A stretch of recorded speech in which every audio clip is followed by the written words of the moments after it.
गंगापुर नामक एक गांव में धनराज नाम का एक लालची जमींदार रहता था। वह किसानों को बहला फुसलाकर उसके खेतों में काम करवाता और बाद में उनका हक मार लेता था।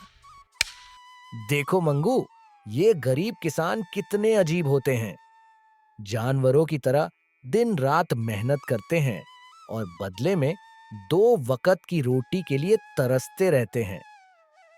हाँ सेठ जी, ये तो हैं ही बेवकूफ। अपनी मेहनत का फल भी ठीक से नहीं ले पाते।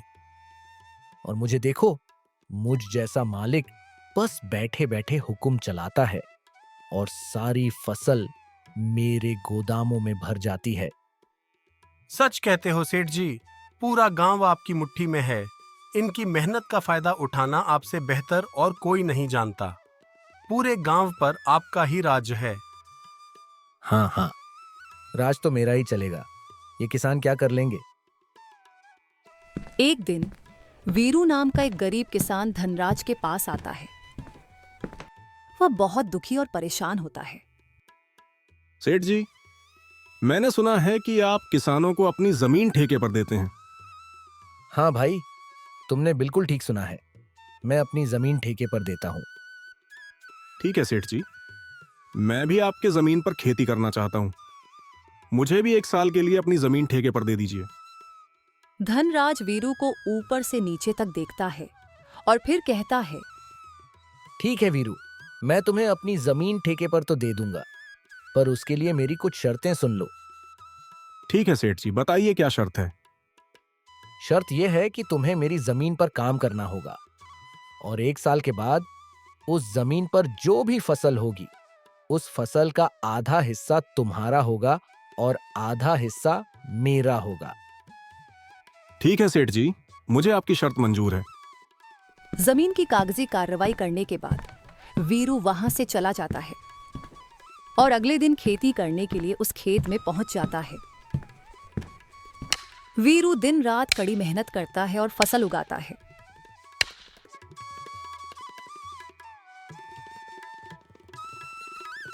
कुछ महीनों बाद फसल उगकर तैयार हो जाती है। वीरू अब अपनी उस फसल की कटाई भी शुरू कर देता है। इस बार तो फसल अच्छी हुई है। चलो, आधा हिस्सा सेठ को देने के बाद भी मेरे परिवार के लिए कुछ तो बचेगा। वीरू की उगाई हुई फसल की खबर धनराज के कानों तक पहुंचती है। मंगू, सुनते हो क्या? आज वीरू अपनी फसल की कटाई कर रहा है। इस साल तो वीरू की फसल बहुत अच्छी हुई है। हाँ सेठ जी, सुना तो मैंने भी है। लगता है इस बार वीरू की किस्मत चमक गई। किस्मत तो मेरी चमकेगी मंगू, फसल तो आधी मेरी भी होगी।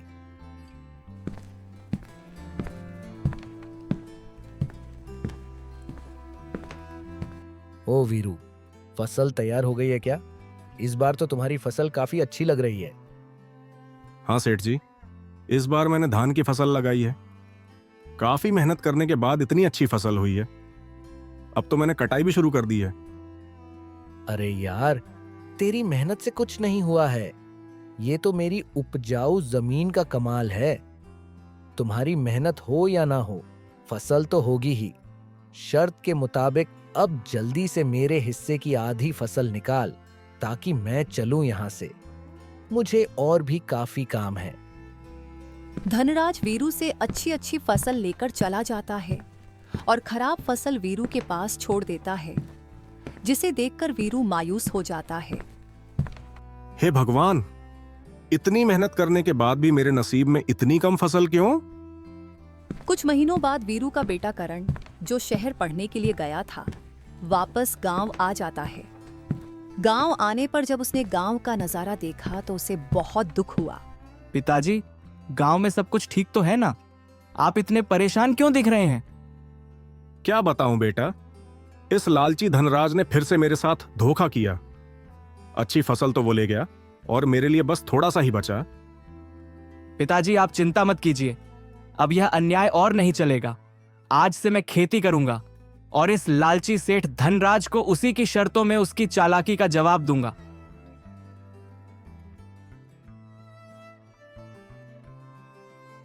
अगले ही दिन करण सेठ धनराज के घर पहुंचता है। कहो करण, क्या बात है? सेठ जी, पिताजी की जगह इस बार मैं खेती करूंगा। मुझे ठेके पर कुछ जमीन चाहिए। गजब बात है, अब तुम खेती करोगे? जाओ भी, अभी तुम्हारे अंदर इतना दम नहीं है बच्चे।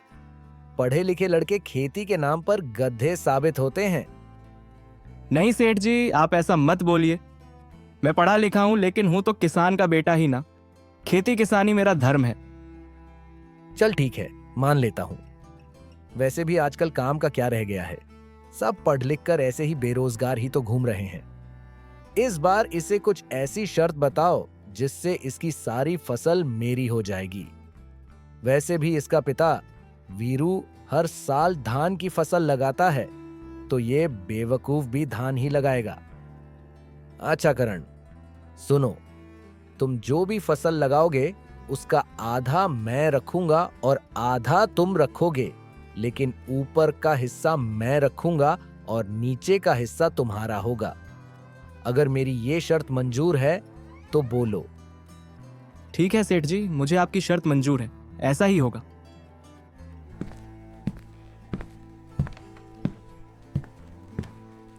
अगले दिन से करण खेतों पर काम करना शुरू कर देता है। करण ने इस बार धान के बदले आलू की फसल लगाई। कुछ महीने बाद फसल तैयार हो गई। आलू की वह फसल बहुत ही अच्छी हुई। अब करण खेत से आलू निकालने लग जाता है। फसल की खबर मिलते ही सेठ धनराज करण के पास पहुंच जाता है।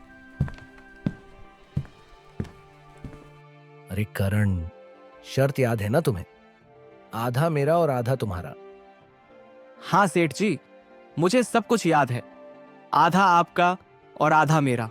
और आपने कहा था कि नीचे का हिस्सा मेरा होगा और ऊपर का हिस्सा आपका होगा, तो आप ऊपर का हिस्सा ले सकते हैं। अरे ये क्या, इस बार तुमने आलू लगाया है? हाँ सेठ जी, पिताजी इतने सालों से धान की ही फसल लगा रहे थे, तो मैंने सोचा इस बार आलू की फसल लगा लेता हूँ। अरे मैं क्या करूंगा इस घास फूस को लेकर, जबकि सारे आलू तुम ले रहे हो। आप ही की शर्त है सेठ जी, आप ही ने बताया था, और अब आप शर्त मानने को तैयार नहीं हैं। मैं कुछ नहीं जानता, आप अपना ऊपर का हिस्सा ले जाएं।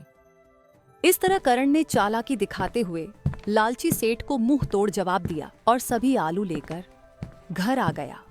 सेठ जी, ये लड़का तो बड़ा चालाक निकला। उसने तो आपको बेवकूफ बना दिया। चुप रहो मंगू, मैं उसे दिखाऊंगा कि धनराज से पंगा लेना कितना महंगा पड़ता है।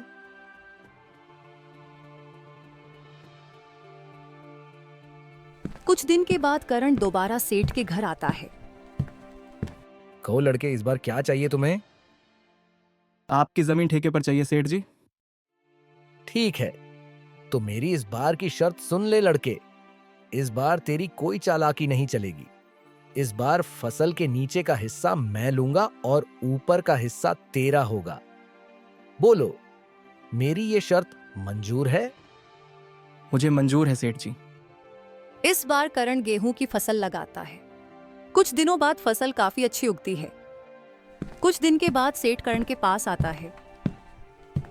जैसे ही सेठ गेहूं के खेत पर पहुंचा, उसका दिमाग चकराना शुरू हो गया। अरे ये क्या, इसने तो इस बार गेहूं की फसल लगा दी है।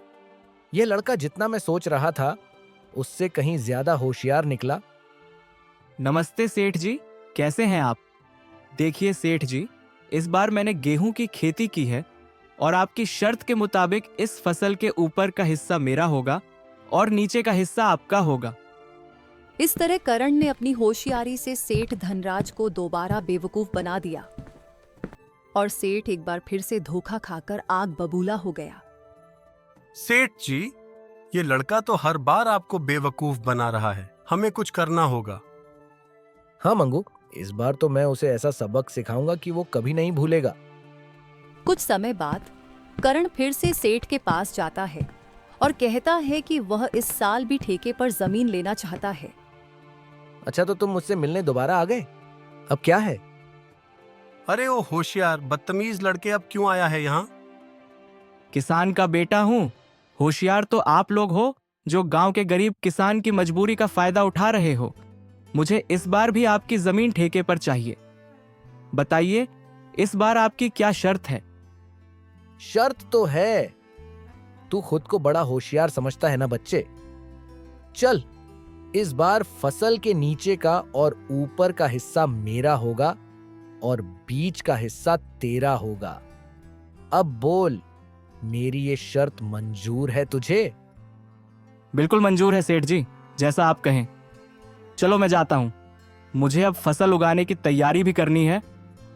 लालची सेठ की बातें मानकर कर्ण घर चला जाता है और फिर से फसल की तैयारी में लग जाता है। इस बार वह गन्ने की फसल लगाता है। इस बार करण का दिमाग चकरा जाएगा। इस बार मैंने बहुत ही बढ़िया शर्त रखी है, ऊपर का भी मेरा और नीचे का भी मेरा। हाँ सेठ जी, इस बार तो करण पूरी तरह से फंस जाएगा। कुछ महीने बीत जाते हैं।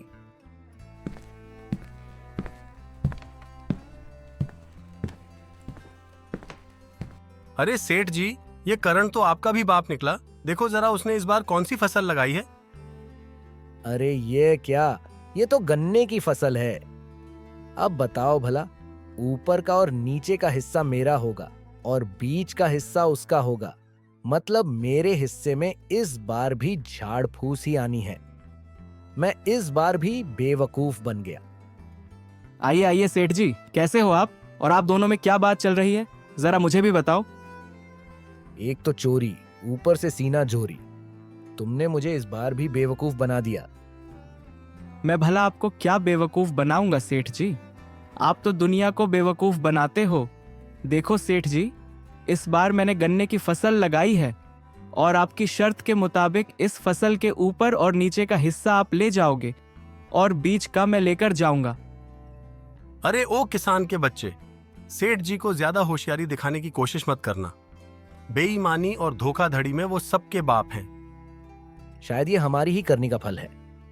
मैंने भोले भाले इन किसानों को बहुत ठगा है। आज पहली बार हमसे किसी ने पंगा लिया है और इस लड़के ने मेरी आंखें खोल दी हैं। मैं समझ चुका हूं कि अब मैं किसी किसान को परेशान नहीं करूंगा। सबकी मेहनत का बराबर पैसा दूंगा और जितने भी किसानों की जमीन मेरे पास गिरवी है, मैं वो सब वापस कर दूंगा। सेठ जी, आपने बहुत अच्छी बात कही है।